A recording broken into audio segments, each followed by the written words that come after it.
Gemini. Gem in the eye. I appreciate it. I say it sounds like what black people do, right? When the library, where the white man keeps the lies. But there is really something to that. There's something both to the gem in the eye, like the glint in the eye, and also to the etymology, to the linguistics, to the wordplay. You'll notice that I'm speaking fast because if Gemini people watch this video, they don't have time for sloth. They don't have time to sit around waiting for other people while they're buffering. If you have a conversation with a Gemini, they have already had this conversation 20 times over. If two Geminis have a conversation, it's like 4 people talking. You may be able to tell that I'm a Gemini supremacist, despite the fact that Gemini is the most like polarizing and divisive sign, which would make sense if you think about it in the zodiac. I firmly fall on the side of Gemini supremacy. I really do believe that Gemini is the best sign. Do I have a Gemini sun? Maybe, but I wouldn't worry about it. I'd think about some of the other people from history who have had Gemini suns. Even from contemporary pop culture today, we see some absolutely goated people with heavy Gemini placements. Donald Trump, Gemini. Kanye West, Gemini. In fact, half of the rappers, all your favorite rappers are Geminis. Russell Brand is another guy who just pops into my head as like a prominent Gemini. Very much embodies the kind of weirdly masculine and camp energy at the same time, because it's two things at the same time. Are you starting to see yet? Are you starting to understand? The library? It's where they keep the lies. So technically, we are talking about the twins. Go back to the glyph. It's a Roman numeral 2. It was the Roman numeral for 2 before the Romans even had a numerical system. Think about that. Where does it come from? What does it matter? It's a gateway. It's a doorway. It's a window from one perspective to the other. And that's what Gemini people do. They hold mutually contradictory beliefs simultaneously. And this pisses off everyone, especially, like, say, Sagittarian people who are particularly concerned with the truth, with believing in something, and with working out what's ideologically real. Gemini is not so concerned with that. It wants to find out all the information, but it doesn't want to systematize it or organize it, and it certainly doesn't want to pick what's right over what's wrong. It just wants to know everything about everything, and often it does. It's an extremely curious sign. It's one of the most curious and intellectually, okay, I'll just say it's the smartest sign in the zodiac. It's the smartest sign in the zodiac, and I'll tell you why. Even though there are technically smarter signs, the Aquarian, for example, very engineer mind, or the Pisces, for example, emotionally intelligent mind, the Gemini has the gift of the gab. Now, don't get me wrong, do retarded Geminis exist? Yeah, of course. Retarded Geminis absolutely fucking exist. Here, check out this video. Hey, Diane, Abby. Hi, Abby. Matt, lovely to meet you. What do you do? I'm a astrophysicist. Okay, I'm a Gemini. Yeah. It's not that retarded Geminis don't exist, okay? Obviously they exist. There's many of them. There's many of us. But even the retard Geminis are smart. I actually know a guy who's like non-verbal autistic, but because he's a Gemini, he can string sentences, even make jokes, right? Like, modality of Gemini is mutability. It's mutable air energy ruled by Mercury. Seasonally speaking, if Taurus was the nesting season, the garden season, and the growing season, Gemini is the shift in energy from spring into summer. Party time, crazy time, temperamental time. Sometimes it's hot, sometimes it's cold, sometimes it's wet, sometimes it's dry. Gemini. Now, if you translate this to people, if you translate this to the human psyche, what do? You get a very fickle, two-minded, bipolar person. Mania. You get someone who's up, someone who's down, someone who's masculine, someone who's feminine. You get a really, really interesting and alluring juxtaposition. You also get some of the most troubled and confused and frankly mentally ill people of all time, right? I always say to people, whenever I see multiple Gemini placements in a natal chart, I'm thinking mental health problems. Whenever I see Mars, Venus in Gemini, I'm starting to think maybe a bit homosexual as well. Like, that's something people don't talk about, is the gayness of the sign. It's a very gay sign. It's also the best sign. It's also fundamentally just the best sign. people think it's feminine, so there's a campness to it. I mean, like even Trump has a kind of camp, performative Gemini Leo thing to him. This is his case. Moon. Think about spring breaking apart into summer. Some days it's spring, some days it's summer. Apply this to the psychology of a human being. What do you get? You get intense curiosity. You get contradiction. You get psychological mimicry. You get trickery. You get language, wordplay games. You get data association points, novelty, humor, analysis.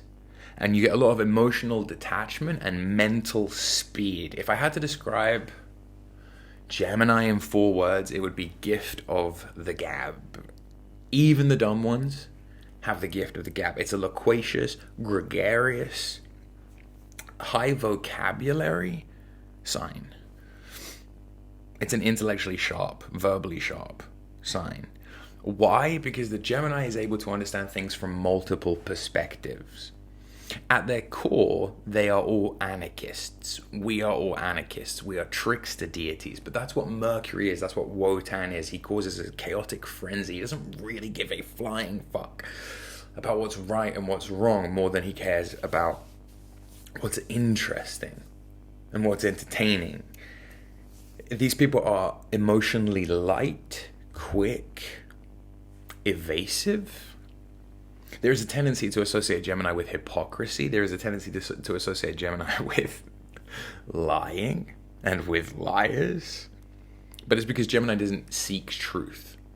Gemini seeks movement, intellectually speaking.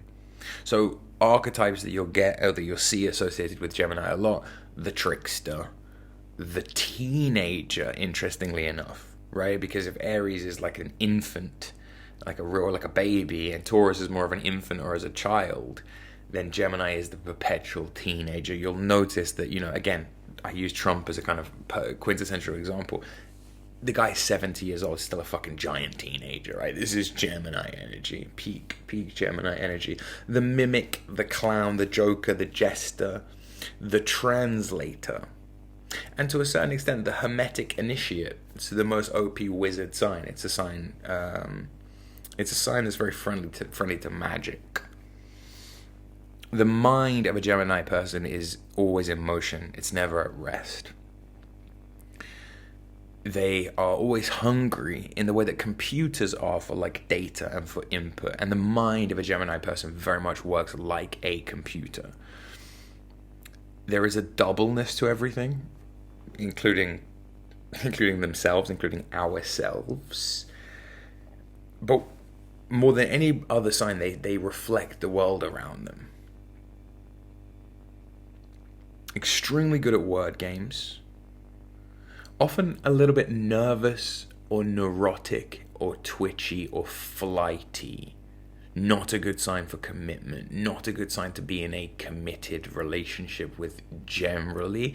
Kind of like a bar of soap. The more you try and constrict and constrain them, the more they'll pop out of your hands. I like to contrast it with Sagittarius. I think that is the best way to do it. Just look across the wheel and consider that Sagittarius is the arrow. It's about truth, it's about direction, it's about belief. Sagittarian people are very ideological. Gemini questions everything. Sagittarius has to believe in something, right? Gemini is the short trip. Gemini is the mutable places like the airport, like the hotel. Sagittarius is the long trip. It's the voyage in the sailboat, right? Like there's an energy that connects them, but they're of course opposite in so many ways. Gemini is going to read the map that Sagittarius is going to draw, if that makes sense. If you had to put a verb on it, people say I think, in the way that Aries is I am, Taurus is I have, Gemini is I think. I think it's better to say I yap, because Gemini people never fucking stop talking. It's it's like a trope that is unfortunately true. They don't like dead silence. They don't like why leave silence when someone could speak? You could speak, you could say something. Mythically, to understand the sign, you have to look at Hermes. Mythically, you have to look at the ancient Greek character of Hermes, the messenger of the gods. Very, very common that a Gemini person will have their face perpetually buried in a smartphone. They are natives to technology. They adapt to that very quickly. They're very plugged in. They're very tapped in. They want you to be tapped in. They're not really interested in you if you're not tapped in. If you don't know what's going on in the world around you, you're of less interest to these people who pride themselves fundamentally on being interested and therefore being interesting. There's a feedback loop between those two things. Hermes is the god of trade, but he's also the god of thieves and of liars. He's a psychopomp. He's a messenger between worlds, live and dead.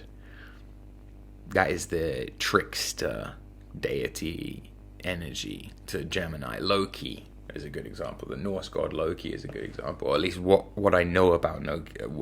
Based on what I know about Loki, it's a pretty fucking good example. In the ancient American culture, American Indian culture, Native American Indian culture, there's two animals that I think if we applied them, if we had a fully animalistic zodiac like the Chinese do, I think the Gemini would have to be like the raven or the coyote or something like that, right?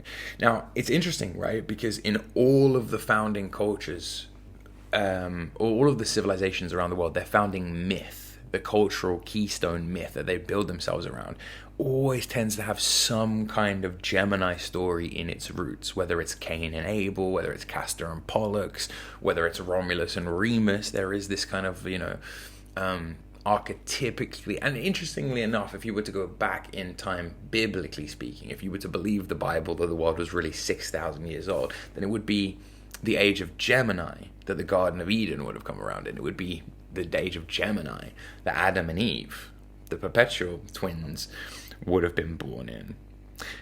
In terms of the tarot, it's quite interesting to consider the Lovers card and all of the connotations that come with that. Choice, polarity, awareness of self and of the other. If you look at it through the lens of the zodiacal man, Aries being the head and the face, Taurus being the throat, Gemini is really the shoulders and the arms and the hands. You'll notice that Gemini people talk a lot with their hands. Again, kind of gay, kind of massively gay sign. I mean, sometimes they are literally gay, or maybe it's better to say bisexual, because they have so much kind of gay energy to them. Particularly, look for those Mars-Venus placements, right? In the alchemical systems, Gemini is represented by the separation phase as opposed to the purification or the calcination phase. The separation phase between elements, and of course this is mutable, mercurial air. I think that just about covers it.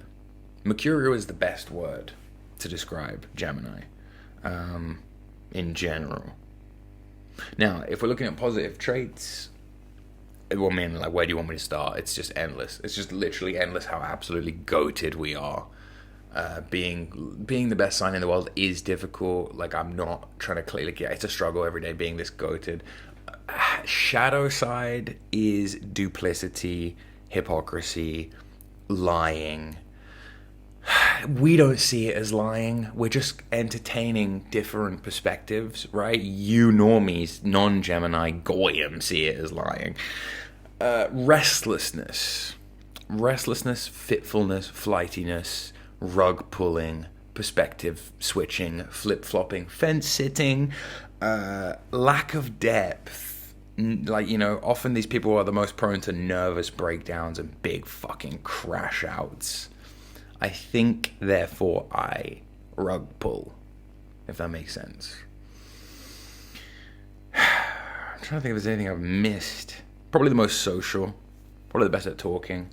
Best at, like I say, best at yapping. Best general overall yapping award fundamentally goes to Gemini. Alright, fine. So they aren't the smartest technically, like in terms of raw IQ or in terms of book smart, so you've got to give that to Aquarius.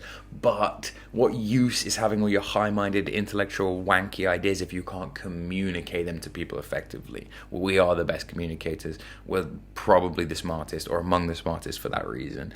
Restless, clever, adaptable, highly fucking adaptable, and tricksterish. Deeply fucking tricksterish. I think it's goated. A lot of people hate on it. If you have any questions, DM me. I do readings and stuff. Pretty sure that covers it, right? Fucking